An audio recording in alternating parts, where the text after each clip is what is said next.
ایک صحابی رضی اللہ تعالی کسی علاقے میں دین کی دعوت دینے گئے تو بہت خوبصورت بات سے دعوت شروع کی۔ انہوں نے فرمایا، میں تمہیں غلام کی غلامی سے نکال کر غلام کے آقا کی غلامی دینے آیا ہوں۔ اس بات میں حکمت کا خزانہ ہے۔ ان الفاظ میں خود مختاری اور شخصی آزادی کی کنجی ہے۔ جب ہم اپنے خالق کے علاوہ کسی اور کو اپنی کامیابی، اپنی ناکامی، اپنی خوشی اور اپنی قدر کا معیار بنا لیتے ہیں تو ہم اندیکھی لیکن تباہ کن قسم کی غلامی میں داخل ہو جاتے ہیں۔ وہ چیز جو میری قدر، میری کامیابی اور ناکامی کا معیار کا تعین کرتی ہے، پس پردہ مجھے قابو کرتی ہے اور میرا آقا بن جاتی ہے۔ جس آقا نے عورت کی قدر کے معیار کا تعین کیا ہے، اس نے ہر زمانے میں مختلف شکلیں بدلی ہیں۔ عورت کے بارے میں مردوں کے بنائے ہوئے معیار ان سب میں مقبول ترین ہیں، لیکن ہم اکثر بھول جاتے ہیں کہ خدا نے عورت کو جو مقام دیا ہے وہ خدا سے تعلق کی وجہ سے ہے، نہ کہ مرد سے تعلق کی وجہ سے۔ جبکہ مغربی فیمنزم میں جب خدا کو مانا ہی نہیں گیا تو پھر ان کے پاس مرد کے قائم کردہ معیار کے علاوہ کوئی معیار نہیں بچا۔ نتیجتاً مغربی فیمنسٹ عورت اپنی قدر کا موازنہ مرد سے کرنے پر مجبور ہے، اور ایسا کرنے میں اس نے ایک غلط مفروضے کو قبول کر لیا ہے۔ عورت نے قبول کر لیا ہے کہ مرد ہی معیار ہے، اور عورت جب تک مرد کی طرح نہیں بن جاتی وہ مکمل انسان نہیں ہوگی۔ جب مرد اپنے بال چھوٹے رکھتا ہے تو عورت بھی بال چھوٹے رکھنا چاہتی ہے۔ مرد فوج میں جاتا ہے تو عورت بھی فوج میں جانا چاہتی ہے۔ اہم بات جو ہم نہیں سمجھتی وہ یہ ہے کہ اللہ تعالیٰ نے ہمیں مختلف ہونے پر مقام دیے ہیں، ایک جیسا ہونے پر نہیں۔ جب ہم مرد کو معیار بناتے ہیں تو عورت کی ہر منفرد نسوانی خصوصیت کا درجہ کمتر ہو جائے گا۔ یعنی حساس ہونے کا مطلب کمزور ہونا، اور گھریلو ہونے کا مطلب بیکار ہونا ہے۔ شعور جسے مردانہ خاصیت سمجھا جاتا ہے اور بے لوم دلی جسے نسوانی خصوصیت سمجھا جاتا ہے، ان دونوں کے موازنے میں شعور کو برتری دی جاتی ہے۔ جیسے ہی ہم مردوں کے کاموں اور ان کی قابلیت کو معیار بنائیں گے تو اس کا فوری رد عمل یہ ہوگا کہ جو چیز مردوں کے پاس ہے تو ہمیں بھی چاہیے۔ اگر مرد پہلی صف میں نماز پڑھتے ہیں تو ہم سمجھتے ہیں کہ یہ ہمارے لیے بھی بہتر ہے، تو ہم بھی پہلی صف میں نماز پڑھنا چاہیں گے۔ اگر مرد نماز کی امامت کر رہے ہیں تو ہم سمجھتے ہیں کہ امام خدا سے زیادہ قریب ہے، تو ہم بھی نماز کی امامت کرانا چاہیں گے۔ سوچ کے اس طریقے میں ہم یہ سمجھنے لگتے ہیں کہ دنیا میں طاقتور مقام حاصل کرنے کا مطلب ہے کہ اس طرح آپ خدا کے قریب ہو جاتے ہیں۔ لیکن ایک مسلمان عورت کو اس طرح اپنے مقام سے گزرنے کی ضرورت نہیں ہے۔ اس کا مقام خدا نے مقرر کر دیا ہے۔ مسلمان عورت کو صرف یہ فکر کرنی ہے کہ خدا کی نظر میں اس کی کیا قدر ہے، نہ کہ کسی مرد کی نظر میں۔ ہم عورت کے مقام پر پہنچ کر اپنی تذلیل کرتی ہیں جب ہم کچھ اور بننے کی کوشش کرتی ہیں جو حقیقت میں ہم بننا بھی نہیں چاہتی، یعنی مرد۔ عورت کبھی بھی سچ میں اس وقت تک آزاد نہیں ہو سکتی جب تک ہم مرد بننے کی کوشش ترک نہیں کریں گی، اور خدا نے جو نسوانی خصوصیات دی ہیں ان کی قدر نہیں کریں گی۔ معاشرے میں ایک اور آقا بھی موجود ہے جو عورت کی قدر کا تعین کرتا ہے، اور اس کا نام ہے خوبصورتی کا معیار۔ عورت ہونے کی وجہ سے بچپن سے ہی معاشرہ ہمیں ایک واضح سبق سکھاتا ہے کہ سمارٹ، خوبصورت اور پرکشش ہوگی تو اہم ہوگی، ورنہ تمہاری کوئی قدر نہیں۔ سو ہمیں دکھایا گیا کہ میک اپ کرو، فیشن کرو، سٹائل رکھو، بس اپنی زندگی، جسم اور وقار خوبصورت لگنے میں خرچ کرو۔ ہمارے ذہنوں میں یہ بات ڈال دی گئی کہ چاہے ہم جو بھی ہوں، ہماری قدر و قیمت اس حد تک ہے جتنی ہم میں مرد کو خوش رکھنے اور خوبصورت لگنے کی صلاحیت ہے۔ سو ہم نے ساری زندگی فیشن میگزین کے کور کو دے دی اور اپنا جسم بیچنے کے لیے ایڈورٹائزر کو دے دیا۔ ہم غلام بن گئیں، لیکن ہمیں بتایا گیا کہ یہ آزادی ہے۔ ہم ان کا ہتھیار بن گئیں، لیکن ہمیں بتایا گیا کہ آپ کامیاب ہیں، کیونکہ ہمیں سکھایا گیا تھا کہ زندگی کا مقصد اپنی نمائش اور توجہ حاصل کرنا ہے اور مردوں کے لیے خوبصورت لگنا ہے۔ ہمیں دکھایا گیا کہ آپ کے جسم کا مقصد ان کی گاڑیوں کو بیچنا ہے، لیکن یہ سب جھوٹ ہے۔ ہمارا جسم اور ہماری روح ایک عظیم مقصد کے لیے تخلیق کی گئی ہے۔ قرآن پاک میں فرمایا گیا ہے، اے لوگو، ہم نے تم کو ایک مرد اور ایک عورت سے پیدا کیا اور تمہاری قومیں اور قبیلے بنائے تاکہ ایک دوسرے کی شناخت کرو، اور خدا کے نزدیک تم میں زیادہ عزت والا وہ ہے جو زیادہ پرہیزگار ہے۔ بے شک خدا سب کچھ جاننے والا، سب سے خبردار ہے۔ عورت کو خدا نے عزت اور مقام دیا ہے، لیکن اس عزت کا انحصار مردوں کو خوش رکھنے یا مردوں جیسا بننے پر نہیں ہے۔ آپ کی قدر کا تعلق آپ کی کمر کے سائز یا آپ کے مرد پرستاروں پر منحصر نہیں ہے۔ آپ کی قدر کے پیمانے بڑے ہیں، نیکی اور پرہیزگاری، اور آپ کا مقصد فیشن میگزین کے مطابق مردوں کی توجہ حاصل کرنے کی بجائے بہت عظیم ہے۔ ہمارے مکمل ہونے کا تعلق اس بات سے ہے کہ ہمارا خدا سے تعلق کیسا ہے، نہ کہ جیسا بچپن میں ہمیں سکھایا گیا کہ ہماری زندگی میں کوئی مرد آ کر ہمیں مکمل کرے گا۔ جیسا کہ سنڈریلا کی کہانی میں سکھایا گیا کہ ہم بیچاری ہیں اور کوئی شہزادہ آ کر ہمیں بچائے گا، جیسے سلیپنگ بیوٹی کے ذریعے سکھایا گیا کہ جب تک پرنس چارمنگ آ کر کس نہیں کرے گا ہماری زندگی شروع نہیں ہوگی۔ لیکن حقیقت یہ ہے کہ کوئی شہزادہ آ کر آپ کی زندگی نہیں مکمل کر سکتا، نہ ہی کوئی سپہ سالار آ کر آپ کو بچا سکتا ہے۔ صرف خدا کے ہاتھ میں ساری قدرتیں ہیں۔ آپ کا شہزادہ صرف انسان ہے، خدا نے اسے آپ کا ہمسفر بنایا ہو لیکن محافظ نہیں، آنکھوں کی ٹھنڈک بنایا لیکن مشکل کشا نہیں۔ مشکل کشا خدا ہی ہے۔ آپ کی نجات اور تکمیل خدا کے قرب میں ہے، نہ کہ مخلوق کے، نہ کسی شہزادے کے قرب میں، نہ فیشن بیوٹی یا سٹائل کے۔ اس لیے میں چاہتی ہوں کہ آپ اپنے پچھلے تمام سبقوں کو بھلا دیں اور علی الاعلان دنیا کو بتا دیں کہ میں کسی کی غلام نہیں، نہ فیشن، نہ بیوٹی، نہ ہی مرد کی۔ آپ صرف اور صرف اللہ کی غلام ہیں۔ آپ دنیا کو بتا دیں کہ میں یہاں اپنے جسم سے مردوں کو خوش کرنے نہیں آئی، بلکہ میں خدا کی رضا کی طالب ہوں، اور جو لوگ آپ کی آزادی کے خواہش مند ہیں ان کو مسکرا کر کہیں تھینکس بٹ نو تھینکس، یعنی جی نہیں، شکریہ۔ انہیں بتا دیں کہ آپ نمائش کا مال نہیں، نہ ہی آپ کا جسم لوگوں کی تفریح کے لیے ہے۔ دنیا کو بتائیں کہ چیزیں بیچنے کے لیے آپ کی حیثیت کو گھٹا کر آپ کو صرف ایک چیز نہیں بنایا جا سکتا۔ آپ ذی عقل، ذی شعور، خدا کی بندی ہیں، اور آپ کی قدر آپ کی خوبصورتی، آپ کی روح، آپ کے دل اور آپ کے کردار میں ہے۔ اس لیے ان کے خوبصورتی کے معیار کو قبول نہ کریں، ان کے فیشن کے طریقوں کو تسلیم نہ کریں۔ آپ کی اطاعت عظیم ہستی کے لیے ہے۔ چنانچہ اس سوال کا جواب کہ عورت کو خود مختاری کہاں اور کیسے ملے گی، تو اس کا جواب واپس ان صحابی کے بیان میں ہے۔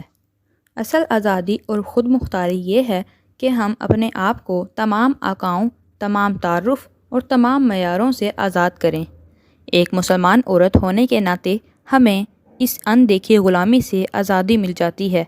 ہمیں اپنی قدر جاننے کے لیے معاشرے کی خوبصورتی اور فیشن کے معیار کی ضرورت نہیں ہے۔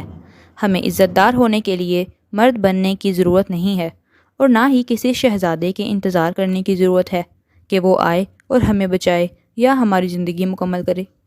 ہماری قدر، ہماری عزت، ہماری نجات اور ہماری تکمیل مخلوق کی غلامی میں نہیں، بلکہ مخلوق کے آقا کی غلامی میں ہے۔ امریکی کلچر کے نام خط۔ امریکی کلچر۔ بچپن میں تم نے مجھے اگلی ڈکلنگ کی کہانی سنائی اور میں سالوں تک اپنے آپ کو ہی اگلی ڈکلنگ سمجھتی رہی۔ کافی عرصے تک تم نے مجھے سکھایا کہ میں صرف مرد کی کم تر نقل ہوں، نہ میں مرد کی طرح تیز دوڑ سکتی ہوں، نہ اس جتنا بھاری وزن اٹھا سکتی ہوں، میں مرد جتنا کما بھی نہیں سکتی اور اکثر روتی رہتی ہوں۔ میں مرد کی دنیا میں بڑی ہوئی جہاں میرے لیے کوئی جگہ نہیں تھی، اور جب میں مرد جیسا نہ بن سکی تو میں اسے خوش کرنے کی کوشش میں لگ گئی۔ میں نے تمہارے میک اپ اور چھوٹے سکرٹ پہن لیے۔ میں نے خوبصورت دکھنے کے لیے اپنی عزت، اپنا جسم اور اپنی زندگی خرچ کر دی۔ میں سمجھتی تھی میری اتنی ہی حیثیت ہے جتنی مجھے اپنے آقا یعنی مرد کو خوش کرنے اور اس کو خوبصورت لگنے کی صلاحیت ہے۔ سو میں نے فیشن کی میگزین کے کور کو اپنی زندگی دے دی، اور ایڈورٹائزر کو اس کی مصنوعات بیچنے کے لیے اپنا جسم بیچ دیا۔ میں نے غلامی اختیار کر لی، لیکن تم نے مجھے بتایا کہ میں آزاد ہوں۔ میں ایک چیز بن گئی، لیکن تم نے کہا کہ یہ کامیابی ہے۔ تم نے مجھے سکھایا کہ میری زندگی کا مقصد اپنی نمائش، لوگوں کی توجہ اور مردوں کے لیے خوبصورت دکھنا ہے۔ تم نے مجھے یہ سمجھایا کہ میرا جسم ان کی گاڑیاں بیچنے کے لیے بنایا گیا ہے، اور تم نے ہر وقت مجھے احساس دلایا کہ میں اگلی ڈکلنگ ہوں، لیکن تم جھوٹے تھے۔ اسلام نے مجھے بتایا کہ میں سوین ہوں، یعنی ہنس ہوں۔ میں مختلف ہوں اور یہی میری خوبصورتی ہے۔ میرا جسم، میری روح کسی عظیم مقصد کے لیے تخلیق ہوئے ہیں۔ اللہ تعالیٰ قرآن پاک میں فرماتے ہیں کہ لوگو، ہم نے تم کو ایک مرد اور ایک عورت سے پیدا کیا اور تمہاری قومیں اور قبیلے بنائے تاکہ ایک دوسرے کی شناخت کرو، اور خدا کے نزدیک تم میں عزت والا وہ ہے جو تم میں زیادہ پرہیزگار ہے۔ بے شک خدا سب کچھ جاننے والا اور سب سے خبردار ہے۔ اس لیے میں باعزت ہوں، کسی مرد کی وجہ سے نہیں، نہ ہی میرا مقام میری کمر کے سائز یا پرستاروں کی تعداد سے ہے۔ میرے مقام کو ناپنے کے لیے پیمانے بہت اعلیٰ ہیں، تقویٰ اور پرہیزگاری، اور میری زندگی کا مقصد اس سے بہت شاندار ہے، جس کا چرچا فیشن میگزین عورت کو آزادی اور کامیابی کے نام پر کرتے ہیں۔ اس لیے خدا مجھے پردہ کرنے کو کہتا ہے تاکہ میں اپنی خوبصورتی کو چھپاؤں اور دنیا کو بتاؤں کہ میرا وجود مردوں کو خوش کرنے کے لیے نہیں بنایا گیا۔ مجھے خدا کی رضا چاہیے۔ پردے کے حکم سے خدا عورت کو جسم کو عزت اور اونچا مقام دیتا ہے۔ صرف اس میں اجازت اور حق دوں گی جس کو اپنی شادی کے لیے پسند کروں گی۔ تو میری آزادی کے خواہش مند لبرلز کے لیے میں صرف یہی کہوں گی، جی نہیں، بہت شکریہ، تھینکس بٹ نو تھینکس۔ میں نمائش کے لیے نہیں ہوں، نہ ہی پبلک پراپرٹی ہوں۔ جوتے بیچنے کے لیے صرف خوبصورت ٹانگیں نہیں ہوں۔ میری روح ہے، عقل ہے، اور میں خدا کی غلام ہوں۔ میری خوبصورتی، میری روح کی خوبصورتی، میرے دل کی خوبصورتی اور میرے کردار کی خوبصورتی سے وابستہ ہے۔ اس لیے میں تمہارے خوبصورتی کے معیار اور فیشن کو نہیں مانتی، میں کسی اور کی عظمت کو مانتی ہوں۔ میں پردے میں میرا ایمان نظر آتا ہے، نہ کہ خوبصورتی کی نمائش۔ میرے مقام کا تعلق میرے اور رب کے درمیان رشتے کی مضبوطی سے ہے، نہ کہ میری ظاہری خوبصورتی سے۔ میں پردہ کرتی ہوں جیسا کہ حکم ہے، تو مجھے دیکھنے والوں کو ایک جسم نظر نہیں آتا، بلکہ میری پہچان نظر آتی ہے، یعنی اپنے رب کی فرما بردار۔ سو دیکھا، ایک مسلمان عورت ہونے کے ناطے میری سوچ ایک اندیکھی غلام کی زنجیروں سے آزاد ہو گئی ہیں۔ اب میں خدا کے بندوں کو جواب دہ نہیں ہوں، میں صرف اس کائنات کے بادشاہ کے حضور جھکتی ہوں۔ 18 مارچ 2005 کو آمنہ ودود نے عورت کی امامت میں پہلی بار جمعے کی نماز پڑھائی۔ اس دن عورت نے مرد بننے کی طرف ایک بہت بڑا قدم اٹھایا، لیکن کیا اس کا خدا کی طرف سے دی گئی آزادی سے کوئی تعلق تھا؟ میرے خیال میں بالکل نہیں۔ اکثر ہم بھول جاتے ہیں کہ اللہ نے عورت کو عزت دے کر جو مقام دیا ہے، اس کا تعلق عورت اور خدا کے درمیان رشتے سے ہے، نہ کہ عورت اور مرد کے درمیان مقابلے سے۔ لیکن مغربی فیمنزم نے خدا کے تصور کو ہی ختم کر دیا ہے۔ اب اپنے مقام کا اندازہ لگانے کے لیے ان کے پاس مردوں کے علاوہ کوئی معیار نہیں بچا۔ اس لیے مغربی فیمنزم مردوں سے اپنا مقابلہ کرنے پر مجبور ہیں، اور اس غلط سوچ کا شکار ہو گئی ہے کہ مرد ہی اعلیٰ معیار ہیں۔ اس لیے جب تک میں اس جیسی نہیں بن جاتی، مجھے مکمل انسان نہیں سمجھا جائے گا۔ اس لیے جب مرد بال چھوٹے رکھتا ہے تو عورت بھی بال چھوٹے رکھنا چاہے گی۔ مرد فوج میں جاتا ہے تو عورت بھی فوج میں جانا چاہے گی۔ یہ سب کرنے کا مقصد صرف یہ ہے کہ عورت نے مرد بننا ہے۔ بلندی مقام اور عزت کا معیار اسے ہی سمجھا جاتا ہے۔ عورت نہیں سمجھی کہ مرد اور عورت کا مقام ان کے ایک دوسرے سے الگ ہونے کی وجہ سے ہے، نہ کہ ایک جیسا ہونے کی وجہ سے۔ اور 18 مارچ کو ایک مسلمان عورت نے یہی غلطی کی۔ 1400 سالوں سے علماء کا اجماع ہے کہ مرد امامت کرے گا۔ مسلمان عورت ہونے کے ناطے اس میں ہمارے لیے پریشانی کی بات کیوں ہے؟ نماز کی امامت کا مطلب یہ نہیں کہ ایمان کے لحاظ سے امام کو باقی نمازیوں پر کوئی برتری حاصل ہو گئی ہے۔ اگر مرد کوئی عمل کر رہا ہے تو اس کا مطلب یہ ہرگز نہیں کہ اس عمل کو محض اس وجہ سے برتری حاصل ہو گئی ہے کیونکہ یہ مرد کر رہا ہے۔ امامت صرف اس لیے برتر نہیں کیونکہ آپ سب کے آگے کھڑے ہیں۔ اگر امامت عورتوں کے لیے ہوتی یا خدا کے قرب کا ذریعہ ہوتی تو حضرت محمد صلی اللہ علیہ وسلم نے حضرت عائشہ، حضرت خدیجہ اور حضرت فاطمہ رضی اللہ تعالی عنہن اجمعین جیسی عظیم عورتوں کو کیوں نہیں نماز کی امامت کرنے کو کہا؟ ان خواتین کو جنت کی بشارت تھی، پھر بھی انہیں کبھی نماز کی امامت نہیں کرائی۔ لیکن آج 1400 سال بعد جب ہم نے مرد کو امامت کراتے دیکھا تو سوچا یہ تو انصاف نہ ہوا۔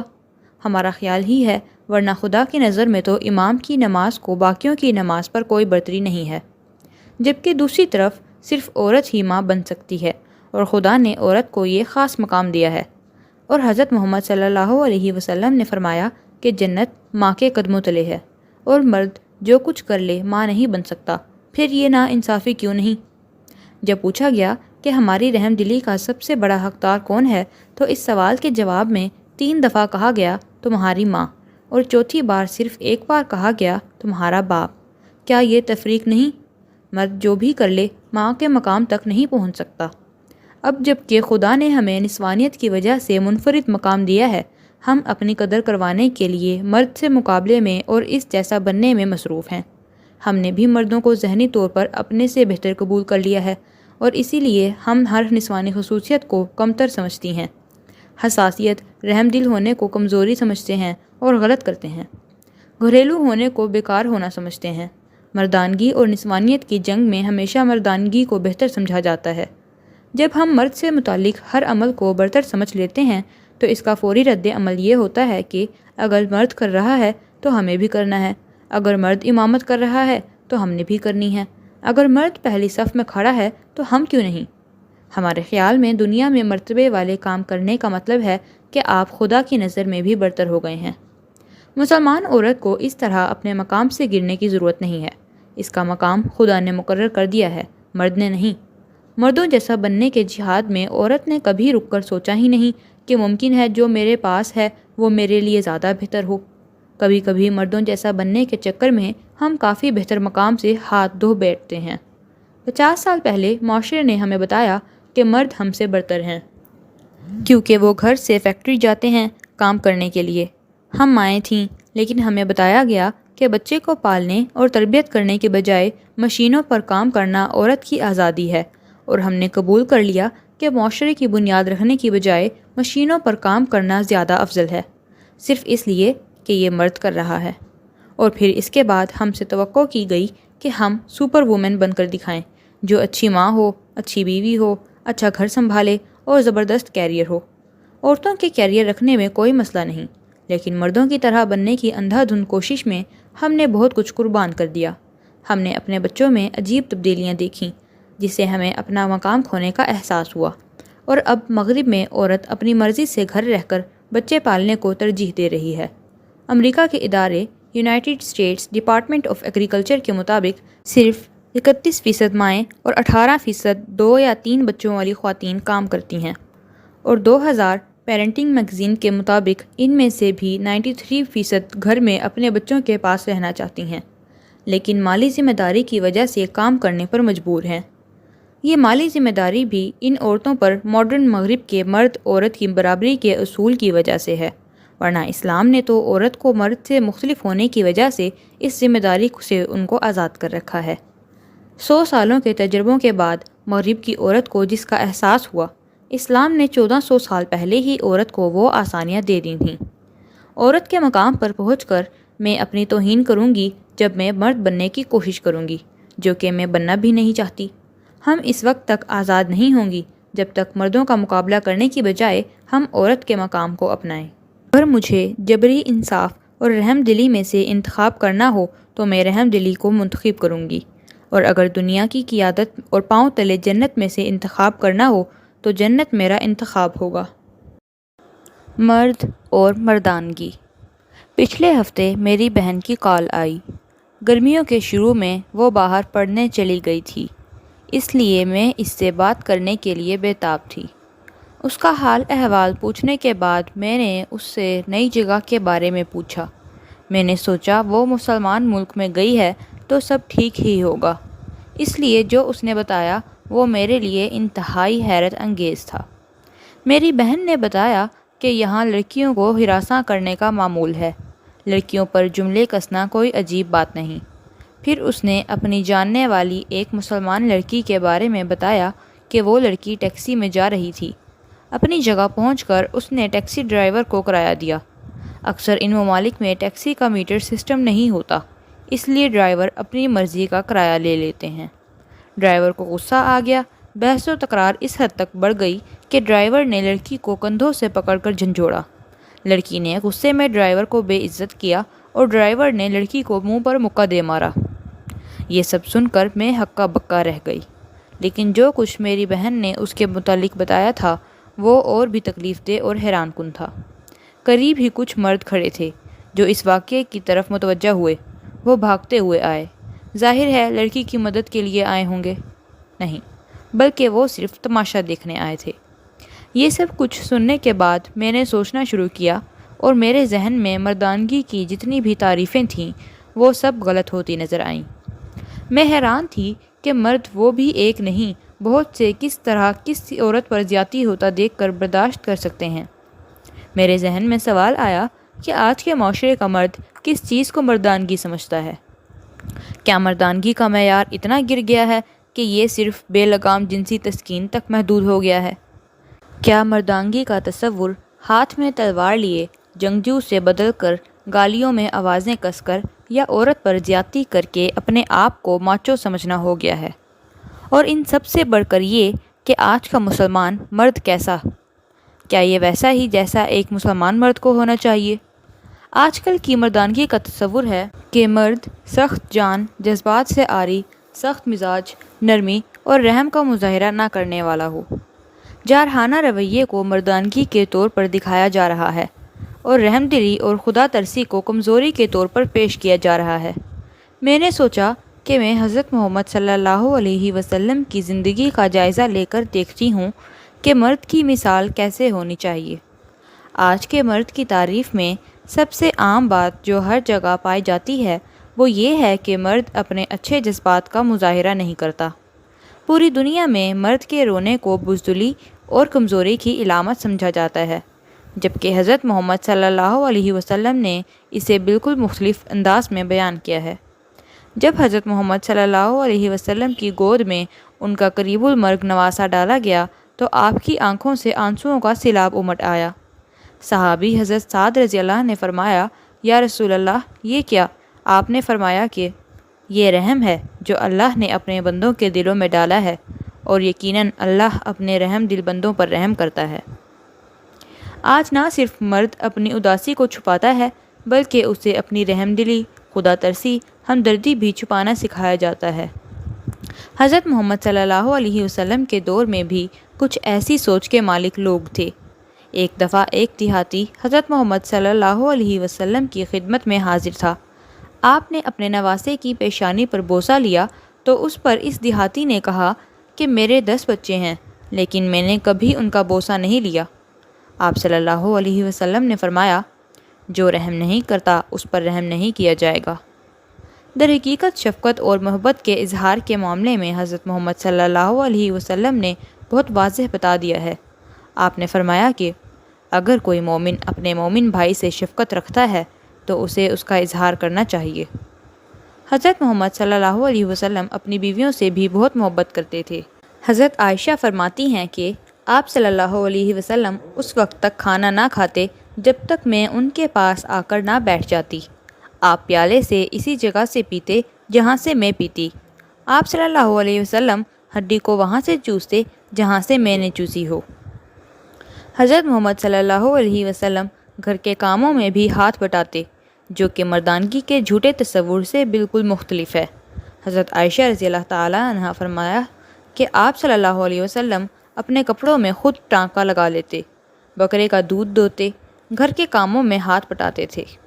لیکن شاید سب سے مشہور اور عام خیال مرد کے بارے میں یہ ہے کہ سخت مزاج ہونا مردانگی ہے اور نرم مزاجی کو عورتوں کی خصوصیت سے منسوب کیا جاتا ہے، جبکہ حضرت محمد صلی اللہ علیہ وسلم نے فرمایا کہ اللہ حلیم ہے اور نرم مزاجی پسند کرتا ہے۔ ایک اور حدیث میں فرمایا، جو نرمی سے محروم ہے وہ بھلائی سے محروم ہے۔ ان تعلیمات کے ہوتے ہوئے بھی ہمارے معاشرے سے مردانگی کے تصور میں رحم دلی، ترسی، ہمدردی، شفقت موجود نہیں۔ انتہائی افسوسناک بات یہ ہے کہ مرد ایک عورت کو گلی میں ہراساں کرنا تو مردانگی سمجھ لیتے ہیں، لیکن سرِ عام عورت پر زیادتی کا تماشا دیکھنے سے اس کی مردانگی پر کوئی سوال نہ اٹھے۔ مردانگی کا یہ نمونہ حضرت محمد صلی اللہ علیہ وسلم کی تعلیمات کی بجائے ہالی ووڈ کے بدمعاش سے زیادہ ملتا جلتا ہے۔